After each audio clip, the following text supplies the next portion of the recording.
welcome back to Happy Apple Core Homestead. Today we are going to preserve our rhubarb. If you did not see my last video on how to harvest rhubarb, check it out here.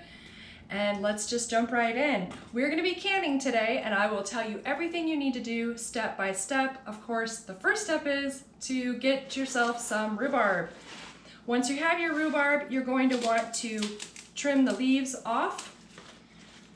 And those are going to go in your compost pile because they contain oxalic acid and they are toxic. You will also want to remove any woody parts. These are not going to have a lot because it's still early springtime and they are very tender and fresh. Once you get all of the leaves cut off and any woody parts toward the bottom, we will go ahead and take them over to wash them, and I will show you the next step. Now that the rhubarb is nice and clean, it's time to cut them into about 1-inch pieces. We're going to measure those and then we're going to put them in this pot here. This bucket here is honey. I'm going to be canning with honey today. That's my preference, but you can also use sugar. Down in the description box, I will put the whole recipe in there for you. This measuring cup is 4 cups, and that is how many cups are in a quart. We'll be doing quarts today, and let's just get started.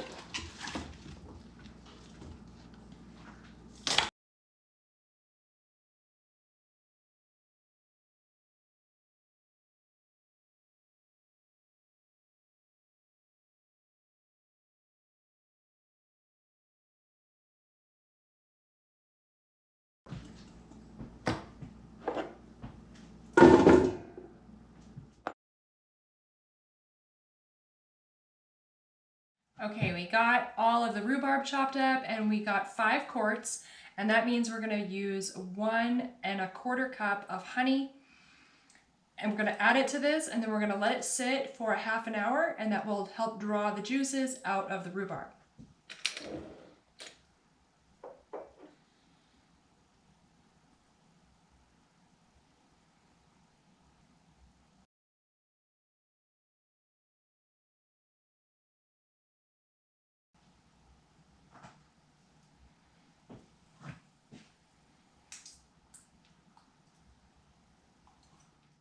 Once you get your honey in, you'll want to gently stir it.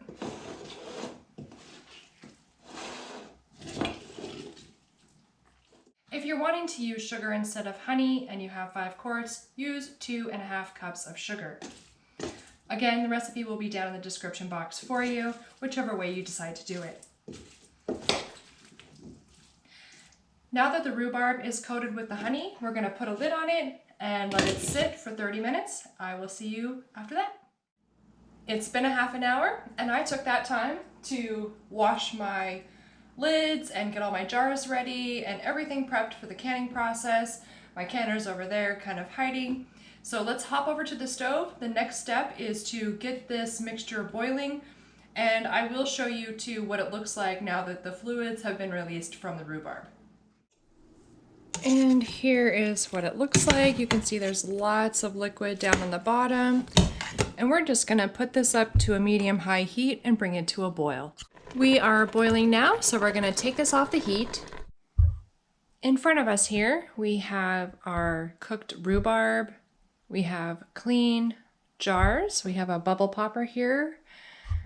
We have a funnel, and we have a wet paper towel. Also, in the back there, I've got a couple of extra jars just in case. And then over there, we've got clean lids and rings, and we are ready to fill the jars.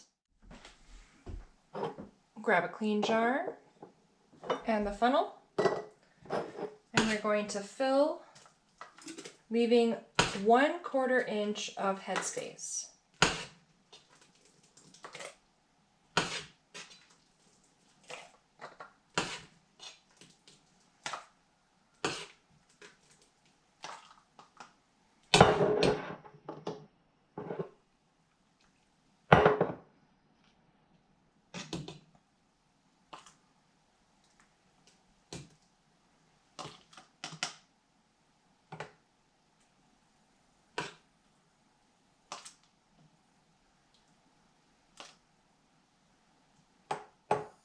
Okay, I know what I did. I said a 1/4 inch. We're leaving a 1/2 inch headspace.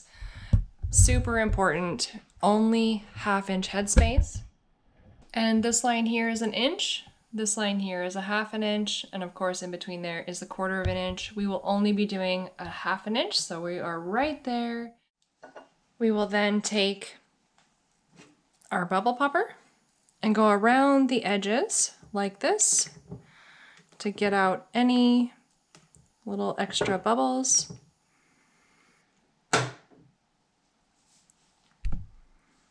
Then we will wipe the rim with the wet paper towel. Some people use vinegar. I just use water. Works good for fruits and vegetables. Then we'll grab a lid, pop that on, and finish it up with a ring. Only finger tight. And then we're going to put it in the canner. Here's my canner. It's not full of water yet, but it does have warm water in it because we have warm rhubarb mixture that is going into the jars. Now I will fill whatever else we can. I'll let you know how many jars we get.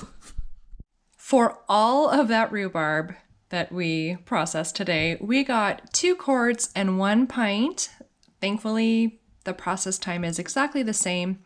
This is a water bath, and you want to make sure that your water is 1 to 2 inches above the top of your tallest jar.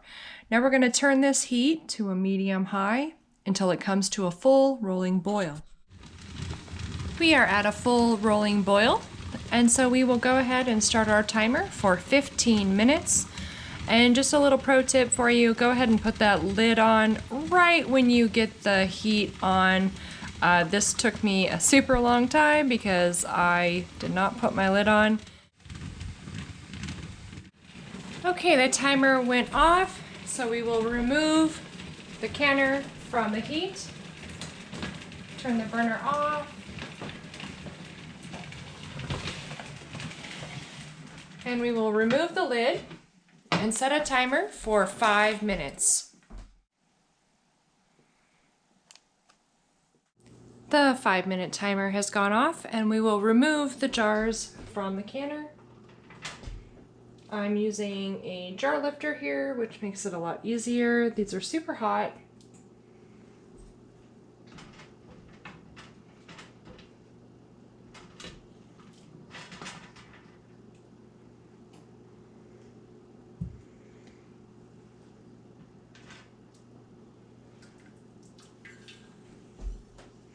I know it's only 3 jars, you guys, but this is still enough for a really beautiful pie. We're gonna let these rest here for 12 to 24 hours, and I will see you for the next step.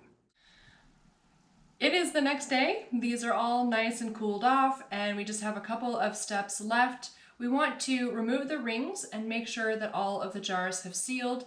One quick way to determine if your jars are sealed is to tap them. Do you guys hear that? This one in the middle is not sealed. You can totally hear the difference in the sound. Now don't use the tapping method alone, because if you happen to have food that is stuck to the underside of the lid, like when I do applesauce, that happens a lot, and that's not indicative of whether or not it's sealed, but this is just a first step, right? Then you want to press down on each one. On the center one, I can actually feel that it's kind of popping up and down in the center there. So we'll remove the rings, and you will want to clean around. This has honey in it, so the jar can be a little bit on the sticky side. Make sure you get that all nice and cleaned off. And at this point too, you can just kind of lift the jar up by the lid, and you'll see that they don't come off. And this one here, if we try to lift it up, see how it comes right off. So you have a couple of choices on what to do with the one that didn't seal. You can go ahead and clean the rim, put on a new lid, and reprocess it, or you can put it in your refrigerator for a couple of days, make a pie out of it, or eat it however you want to. But either way, this one here is not shelf stable. And last but not least, you're going to want to label your jars. I also put the date on mine. I use dissolvable labels because they wash right off after I've eaten what's in the jar, and it's just a lot less frustrating when they come right off easily. Well, you guys, that's about it for canning your rhubarb. I did want to give you one last bit of information. If you do not want any sugar, for whatever reason you can't have sugar, or you'd like to sweeten it afterward, or you want to sweeten it, with strawberries in a pie, and you just don't want to mess with any kind of sweetener whatsoever, you don't have to. It will be shelf stable without any kind of sugar. That is not part of the preservation process. Rhubarb is a high acid food, so instead of using sugar, you would just use water instead. And for those of you who are curious, back there in my crock pot, I am making barbecue chicken for dinner tonight. I have a big day ahead of me. It is beautiful outside, it is sunny. I'm gonna go over and visit my friend Sue and see her garden, and then my daughter is coming over for a big game of badminton this afternoon. So I will see you guys next time. Bye!